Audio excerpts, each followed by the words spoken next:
Hello everyone and welcome to the Wolfszeit channel. Today with a very special topic, always special, the patch 151 that is currently in development, and yeah, it sounds very exciting. Or how Henrik, the CEO of the game, would describe it. It's gonna be nice, gonna be nice. But first things first, so let's talk about the banking overhaul. So the community has voted and Star Wars has presented the voting results, and 82.5% are for the banking overhaul. If you maybe have missed that, here you can see the mock-up the designer of Star Wars made. When you want to know the basics about the new banking system, I already discussed that in another video. Here are just the changes based on the community feedback. So Star Wars wrote that they had an internal discussion if bags are allowed in banks or not. And yes, they will be allowed. You can see the bag contents in the bank and you can also see the empty bag in the bank. You can also withdraw the bags with the content or without the content. And the items in bags still surface in auto-sorted categories so that they are easier to find. There will also be favorite items, bags in banks, and quality of life UI buttons to make bank interaction more easy and a lot faster. And it also completely removes the clunkiness. But fasten your seatbelts, this is just one of the things. Finally, the day comes where your lifetime is no longer wasted while you're traveling from one city to another to play with your friends. It's now over, you don't have to stare 1 hour at your screen and can't play the game at all while ghosting to your friends and stuff like that. And the whole Mortal community waited a long time for that. For everyone who don't know this, the priests in Mortal Online 1 at the beginning,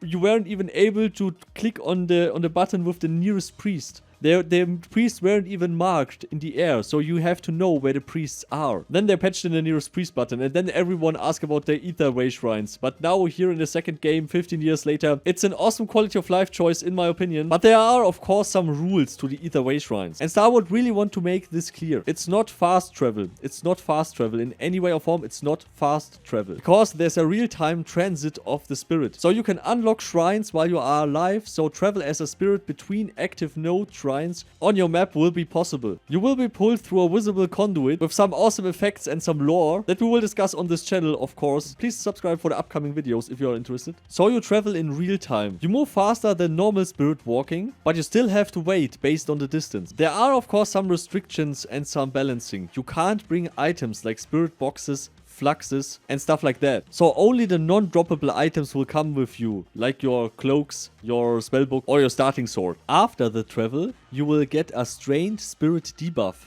This is preventing immediate reuse after the travel. So lore-wise, it's your soul recovering from the strain of the transit. But you can also cancel your travel midway and you snap back to the shrine you left. So you get back to the starting point. And this saves a lot of time. So it's less AFK babysitting. Like some of you described, you were ghosting and then watching a movie and stuff, and you need to tap in all the time to correct your way where you're going and stuff, and people are annoyed with that. So this is finally put to an end. And it's still not a teleport, it's a journey, and you will still see it with the effects. At least that is what Star Wars wrote. So it just saves players time, and they can dedicate their playtime to more funny stuff in the game, and they're having more fun while playing the game, so it makes sense. And to the lore integration, the Wayshrines fit into the Etherworld theme lore. It's not breaking immersion. So in very short about the teleports, Ether Wayshrines cut the boredom out of spirit travel without turning Mortal into a teleport MMO. So it's still immersive, but please leave your opinion in the comments if you like the Ether Wayshrines or not. The next big thing are the Caravan Campsites. This will change the dungeon access for everyone. So a popular player gameplay loop is running dungeons, of course. And many players build their houses right outside dungeons and gear up and dive in and bank their loot in the house, and then repeating the process. For a lot of players, this is efficient, this is fun. They're having PvP from time to time, they have PvE, they have their gameplay loop, and they are just playing that. The problem is you can only have one house for one account. And not every player wants to sacrifice their one house slot for a dungeon access, for a dungeon banking stuff. Also to create more hotspots at dungeons and to create more activity at dungeons. So these are traveling caravans that set up camp. They include a priest, a limited banker with far fewer slots than the town banks, but also key vendors like utility, magic vendor, weapon, armor, crafting, benches. And Star Wars said nationless mercenary guards with low strength that only targeting at criminals. So these caravan points are focused about gathering groups, finding randoms, socializing, or grouping up. So more accessibility, still enough risk involved because transporting stuff from there or to that is also risky. It has PvP hotspot potential, of course. Camps are less secure than towns, so they could become ambush zones. The balance is preserved, so they are helpful, but they are not meant as replacements for towns. Optional is the Taskmaster that offer dungeon-specific tasks, but with scaled down rewards, very scaled down rewards. And they will also add more lore. And the next big thing, War and Sieging update. No joke, a lot of War and Sieging updates. And finally, it ends the question if supply lines are siegeable or not, if they are walled in or not. It's finally out of the equation. So first off, supply lines and storehouses can no longer be rebuilt while in an active siege. Second thing, no build zones getting bigger around supply lines, and this will stop guilds from walling them in. So this has finally come to an end. They're also changing how far apart you can place cheap territory control structures to prevent people from spamming them or blocking content or stuff. They will also adjust some siege rules. Guilds now need to be at war for a minimum amount of time before they can declare a siege, which solves the problem where some could abuse the system. Also, keep buffs will come that will add an extra region benefit when you are inside the region that you are connected to in a chain back to your keep. So it's rewarding for holding linked land instead of scattered outposts. And a new addition, the War Upkeep system will come. So, in the old rule you needed at least 2 murderers to declare a war. This is gone. Declaring a war will now come with the ongoing upkeep costs. So the cost depends on the average standing of the target's guild. So guilds with good standing are expensive to attack, and guilds hated by the realm may cost nothing at all.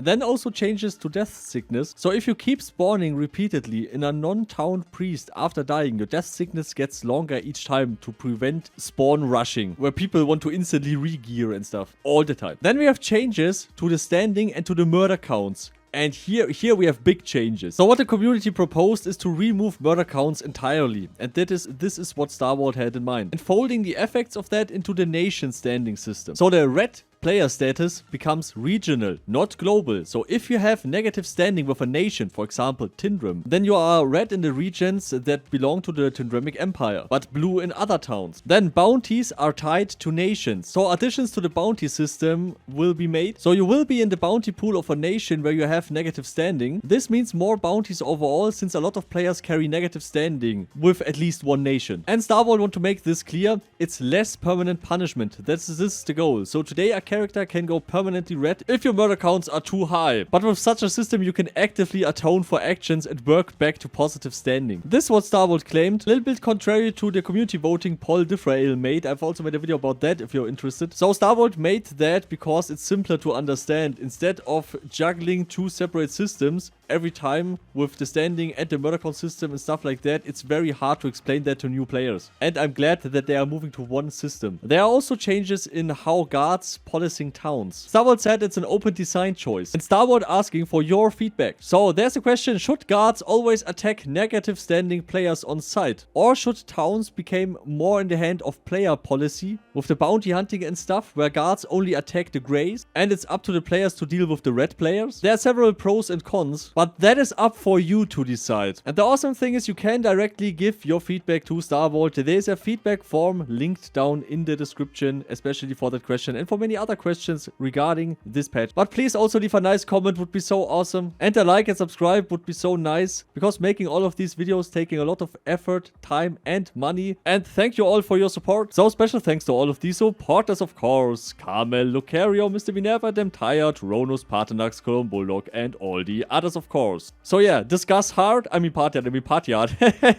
And yeah, see you all next time. Goodbye.